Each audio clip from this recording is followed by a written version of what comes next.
ఇవాళ 5 కీలక బిల్లులు తెలంగాణ శాసనసభ ముందుకు రానున్నాయి. అసెంబ్లీ కార్యదర్శి విడుదల చేసిన ఎజెండా ప్రకారం ఎస్సీల వర్గీకరణ బిల్లును సీఎం రేవంత్ రెడ్డి ప్రవేశపెడతారు. అనంతరం బీసీ సంక్షేమ శాఖ మంత్రి పొన్నం ప్రభాకర్ ఎస్సీ, ఎస్టీ, బీసీలకు విద్యా, ఉద్యోగ రంగాల్లో రిజర్వేషన్లు కల్పించే బిల్లుతో పాటు బీసీలకు ప్రత్యేకంగా స్థానిక సంస్థలో రిజర్వేషన్లు కల్పించే బిల్లును ప్రతిపాదించనున్నారు.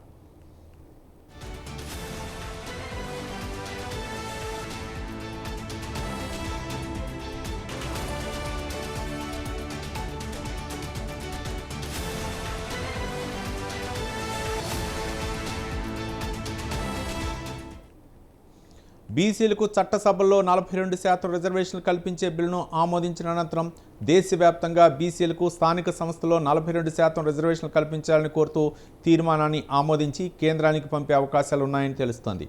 దేవాదాయ మంత్రి కొండా సురేఖ మరో బిల్లును ప్రవేశపెడతారు. తెలంగాణ ధార్మిక హిందూ మత సంస్థల బిల్లుకు ఆమె సభలో ప్రతిపాదించనున్నారు. ఈ నెల 19న 2025-26 ఆర్థిక సంవత్సరానికి ప్రభుత్వం బడ్జెట్ను ప్రతిపాదించనుంది.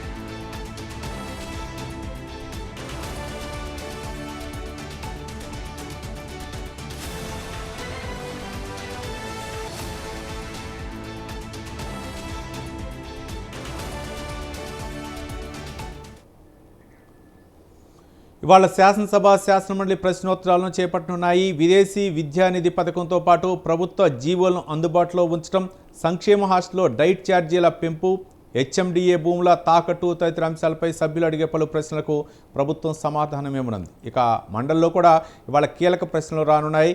ప్రభుత్వ సంక్షేమ పథకాల అమలు, కళ్యాణమస్తు, ఇందిరమ్మ ఇల్లు, సీతారాం ప్రాజెక్టు, ఫార్మాసిటీ తదితర అంశాలపై ప్రశ్నలకు ప్రభుత్వం జవాబు ఇవ్వనుంది. ఇక మరింత సమాచారం మా కరస్పాండెంట్ రాజు అసెంబ్లీ మీడియా పాయింట్ నుంచి లైవ్ ద్వారా అందించడానికి సిద్ధంగా ఉన్నారు. రాజు,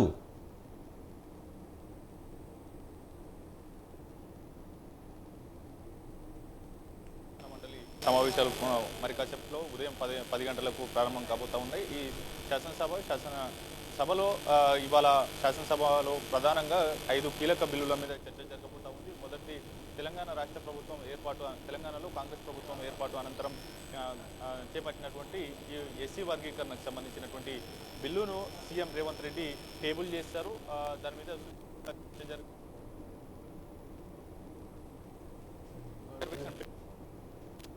విద్యా, ఉపాధి, ఉద్యోగ అవకాశాలు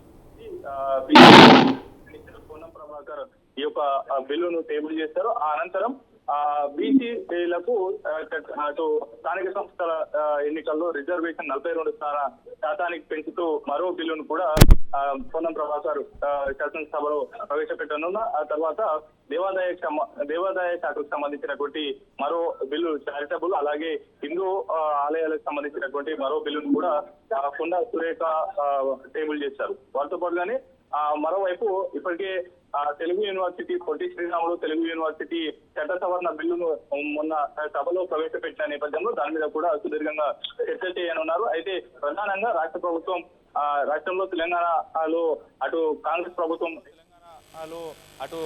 ప్రభుత్వం ఏర్పడిన అనంతరం సుప్రీంకోర్టులో ఇటీవల తీర్పు వచ్చిన నేపథ్యంలో రాష్ట్రాలు పరిధిలో ఆ యొక్క నిర్ణయాలు తీసుకోవచ్చని తీర్పు సుప్రీంకోర్టు ఇచ్చిన నేపథ్యంలో రాష్ట్ర ప్రభుత్వం వేగవంతంగా ఈ యొక్క ఎస్సీ వర్గీకరణకు ఒక ప్రత్యేకంగా జస్టిస్ షమీమ్ అఖ్తర్ కమిషన్ వేసింది. ఆ కమిషన్ ఇచ్చిన నివేదిక ఆధారంగా ఎస్సీ వర్గీకరణకు గ్రూప్ 1, గ్రూప్ 2, గ్రూప్ 3 వర్గాలుగా విభజించింది. ప్రధానంగా గ్రూప్ 1 ఏదైతే ఉందో దానికి 1% రిజర్వేషన్ కల్పిస్తూ, గ్రూప్ 2లో ఉన్నటువంటి మాదిగ సామాజిక వర్గంతో పాటు పలు ఇతర ఉపకులాలను కూడా చేరుస్తూ 9% రిజర్వేషన్ను కల్పించేందుకు రాష్ట్ర ప్రభుత్వం సిద్ధమైంది. అలాగే గ్రూప్ 3కి సంబంధించి 5% రిజర్వేషన్ కల్పించేందుకు ఇందులో గ్రూప్ 3లో మాలల సామాజిక వర్గాన్ని చేరుస్తూ మాలల ఉపకులాలను కూడా చేర్చినటువంటి పరిస్థితి అయితే ఉంది. ఓవరాల్గా 16% ఈ యొక్క 15% ఈ యొక్క ఎస్సీ వర్గీకరణకు సంబంధించి ఇవాళ శాసనసభలో సుదీర్ఘంగా చర్చ జరగనుంది. ఈ ఎస్సీ వర్గీకరణ బిల్లును అటు శాసనసభలో ప్రవేశపెడుతున్న నేపథ్యంలో ఆ అసెంబ్లీ ఆవరణలో అసెంబ్లీ ఎదురుగా ఉన్నటువంటి గన్ పార్క్ వద్ద భారీ బందోబస్తు ఏర్పాటు చేసినటువంటి పరిస్థితి అయితే ఉంది. ఎందుకంటే ఇప్పటికే పలు ఎంఆర్పిఎస్ కావచ్చు, వివిధ సామాజిక వర్గాలకు ఎస్సీ వర్గీకరణకు సంబంధించినటువంటి పోరాట సమితిలో పెద్ద ఎత్తున ఈ ఎస్సీ వర్గీకరణను నాలుగు ఏబిసిడి వర్గీకరణ చేయాలనేటటువంటి డిమాండ్ ఉన్న నేపథ్యంలో ప్రస్తుతం ఏ విధంగా దీన్ని అసెంబ్లీని ముట్టడించేటటువంటి అవకాశం ఉన్న నేపథ్యంలో పూర్తి స్థాయిలో భారీ బందోబస్తు ఏర్పాటు చేసినటువంటి పరిస్థితి ఉంది. మరోవైపు బీసీలకు సంబంధించి తెలంగాణలో కాంగ్రెస్ ప్రభుత్వం వచ్చిన తర్వాత ఎవరెంతో వారికి అంత వాటా ఇస్తామనేటటువంటి ప్రధానంగా ఎన్నికల మేనిఫెస్టోలో కాంగ్రెస్ పెట్టిన నేపథ్యంలో అయితే ఇటీవల రాష్ట్ర వ్యాప్తంగా దాదాపు 1,03,000 పైచిలుకు మంది ఉద్యోగులతో ఈ యొక్క కులగణ సమగ్ర ఇంటింటి కుల సర్వే నిర్వహించింది. ఇందులో సామాజిక, ఆర్థిక, రాజకీయ, విద్యా, ఉపాధి, ఉద్యోగ కులాల వివరాలను రాష్ట్ర ప్రజల నుంచి ప్రభుత్వం సేకరించినటువంటి పరిస్థితి ఉంది. దాదాపు 5 రోజుల పాటు ఈ యొక్క సమగ్ర ఇంటింటి కుటుంబ కుల సర్వే చేపట్టింది. ఇందుకు సంబంధించి దాదాపు అటు 56% మంది ముస్లిం హిందువులు ముస్లిం బీసీలను కలుపుకొని 56% బీసీలు ఉన్నట్లుగా లెక్క తేల్చింది. అయితే ఆ తర్వాత ఇందులో పలు అపోహలు, అనుమానాలు ఇతర బీసీ నేతలు కావచ్చు, అలాగే పలు బీసీ సంఘాలు లేవనెత్తిన నేపథ్యంలో మరో 15 రోజుల పాటు ఈ కులగణనలో పార్టిసిపేట్ చేయని వారు ఎవరైతే ఉన్నారో ఆ 3% మందికి మరోసారి అవకాశం కల్పిస్తూ కూడా రాష్ట్ర ప్రభుత్వం నిర్ణయం తీసుకుంది. అయితే ఇప్పటికే గత అసెంబ్లీ సెషన్లో ఈ యొక్క కులగణనకు సంబంధించినటువంటి నివేదికను కూడా టేబుల్ చేసిన నేపథ్యంలో బీసీలకు సంబంధించినటువంటి 2 బిల్లులను కూడా మా BC welfare minister Ponnam Prabhakar table చేయనున్నారు. ఒకటి బీసీలకు విద్యా, ఉపాధి, ఉద్యోగ అవకాశాల్లో రిజర్వేషన్ కల్పిస్తూనే దాంతోపాటుగానే అటు స్థానిక సంస్థల ఎన్నికల్లో బీసీలకు 42% రిజర్వేషన్ కల్పించే అంశానికి సంబంధించి కూడా ఈ యొక్క 2 వేర్వేరు బిల్లులను సభలో ప్రవేశపెట్టనున్నారు. ఆ తర్వాత దేవాదాయ శాఖకు సంబంధించినటువంటి బిల్లును ఎండోమెంట్ మినిస్టర్ కొండా సురేఖ ప్రవేశపెడతారు. ఆ తర్వాత ఇప్పటికే సభలో ప్రవేశపెట్టినటువంటి పొట్టి శ్రీరాములు తెలుగు యూనివర్సిటీ చట్ట సవరణ బిల్లుకు సంబంధించి కూడా చర్చ జరగనుంది. ఆ తర్వాత ప్రశ్నోత్తరాల సంబంధించి పలువురు సభ్యులు లేవలెత్తినటువంటి అంశాలకు సంబంధించి కూడా పూర్తి స్థాయిలో చర్చ జరగనుంది.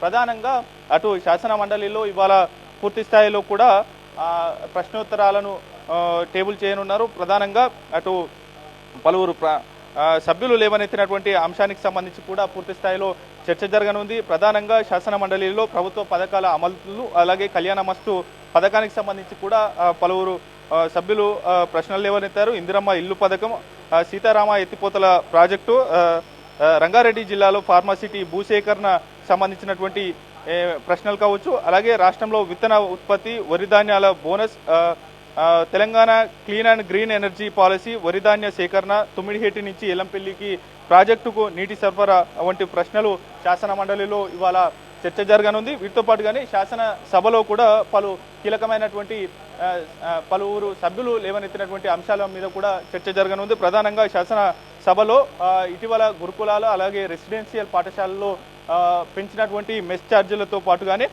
అటు జాతీయ రహదారుల సమీపంలో ట్రామా కేర్ కేంద్రాలను సంబంధించి కూడా వివరాలు అడిగారు. వారితో పాటుగానే విదేశీ విద్యా ఉపకార వేతనాలు చెల్లింపులో జాప్యం జరుగుతుందనేటటువంటి ఇది కూడా ప్రధానంగా లేవనెత్తినటువంటి అంశం. కామారెడ్డి జిల్లాలో పర్యాటక, అలాగే అభివృద్ధికి సంబంధించి, అలాగే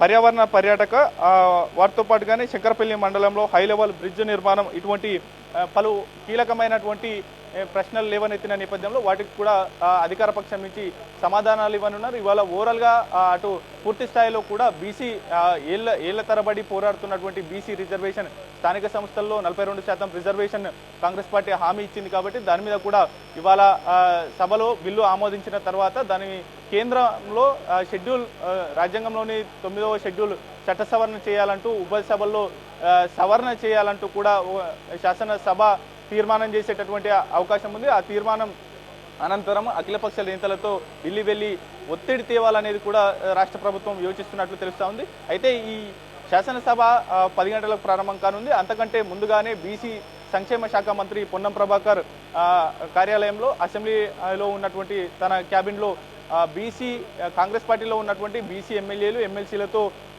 ఇవాళ బ్రేక్ఫాస్ట్ సమావేశం ప్రారంభమైంది. ఆ సమావేశంలో కీలకమైనటువంటి అంశాలు ఇవాళ సభలో బిల్లులు ప్రవేశపెట్టనున్న నేపథ్యంలో దాని మీద సుదీర్ఘంగా చర్చ చేస్తారు. ఆ తర్వాత వివిధ ప్రతిపక్షాల పార్టీలకు సంబంధించినటువంటి మద్దతు కూడా సహకారం కోరనున్నట్లయితే తెలుస్తూ ఉంది. ఈ సమావేశం ఇప్పుడే కొద్దిసేపటి క్రితమే పొన్నం ప్రభాకర్ అధ్యక్షతన బీసీ కాంగ్రెస్ పార్టీలో ఉన్నటువంటి బీసీ ఎమ్మెల్యేలు ఎమ్మెల్సీలతో ఈ యొక్క సమావేశం కొనసాగుతూ ఉంది. ఆ తర్వాత వివిధ రాజకీయ పార్టీల ఎల్పీ నేతలను కూడా నేరుగా వెళ్ళి కలిసి వారి యొక్క సహకారం మద్దతు కూడా కోరేటటువంటి అవకాశం అయితే కనిపిస్తూ ఉంది. ఓవరాల్గా ఇవాళ హాట్గా ఈ యొక్క శాసనసభ సమావేశాలు కొనసాగేటటువంటి అవకాశం అయితే కనిపిస్తూ ఉంది. Ravi, right, thank you Raju.